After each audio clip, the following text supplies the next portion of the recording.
बर्गेवाडी येथील शाळा पडली ओस, शिक्षण विभागाचं दुर्लक्ष। महागाव तालुक्यातील सर्वात शेवटचं टोक असलेल्या बर्गेवाडी येथील शाळेची इमारत ही अतिशय जीर्ण झाली असून या शाळेमध्ये प्रवेश करण्यासाठी शाळेच्या इमारतीला पायऱ्या सुद्धा नाहीत। 2 वर्षांपासून शिक्षण विभागाचं आणि स्थानिक लोकप्रतिनिधींचं या इमारतीच्या दुरुस्तीकडे कोणत्याही प्रकारचं लक्ष नसल्यामुळे येथील विद्यार्थ्यांचं मोठ्या प्रमाणात शैक्षणिक नुकसान होत आहे। बर्गेवाडी हे गाव महागाव तालुक्यात असून विधानसभा क्षेत्र पुसद आहे, त्यामुळे हे गाव विकासाच्या प्रवाहापासून कोसो दूर आहे। बर्गेवाडी हे गाव घोंसरा गट ग्रामपंचायतीमध्ये आहे। जीर्ण झालेल्या शाळेच्या इमारतीकडे प्रशासनाचं कोणतंही लक्ष नसल्यामुळे शिक्षण विभाग येथील शाळा बंद करण्याच्या मार्गावर नाही ना, असा सवाल सुद्धा येथील नागरिकांनी उपस्थित केलाय। मराठी 9 न्यूजसाठी सचिन उबाळे, महागाव। नमस्कार।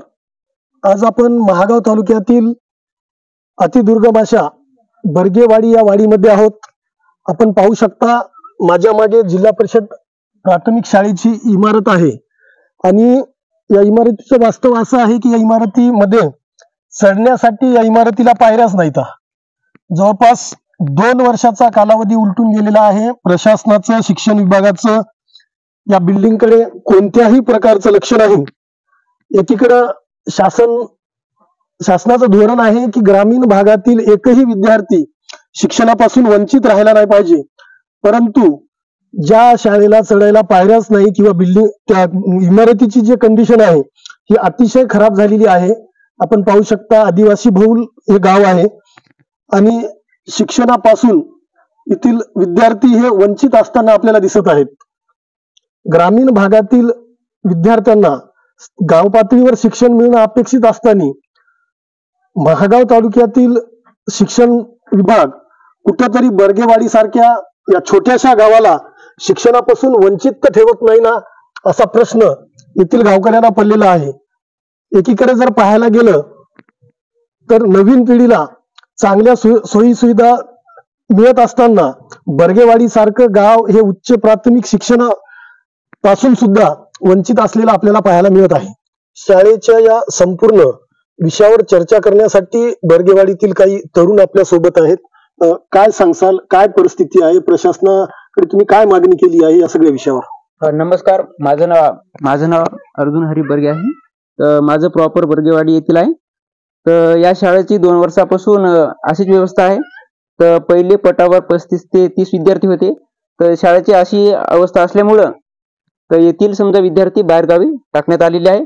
तर मी BDO कडे 2 वेळेस समजा निवेदन दिलेलं आहे।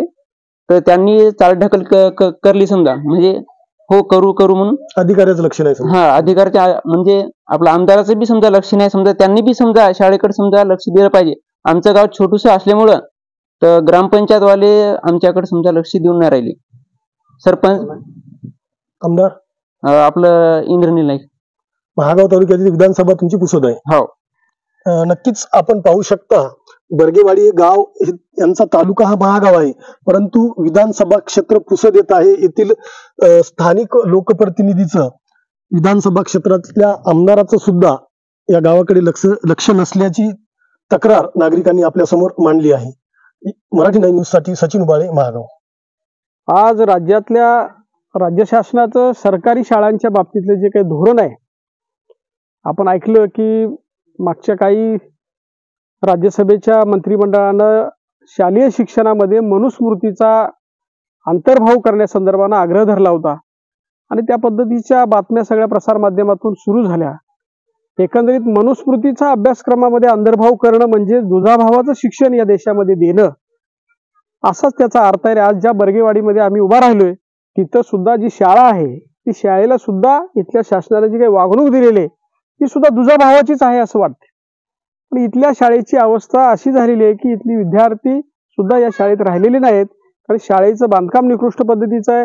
इथल्या शाळेचा स्लॅब गळतोय, इथल्या शाळेला ना रॅम्प आहे ना चढायला उतरायला पायऱ्या आहेत। त्यामुळे एवढ्या दयनीय अवस्थेतली ही शाळा या महागाव तालुक्यातली आहे, याच्यावर आमचा विश्वास बसेरा झालेला आहे। एवढं विदारक चित्र आज या पंचायत समितीच्या प्रशासनानं केलेलं आहे। याची दखल लवकरात लवकर घ्यावी आणि इथल्या मुलांचं भविष्यातलं शिक्षण आणि ज्ञान मंदिर कसं चांगल्या पद्धतीनं करता येईल याच्या बाबतीत शासनाने लक्ष द्यावं।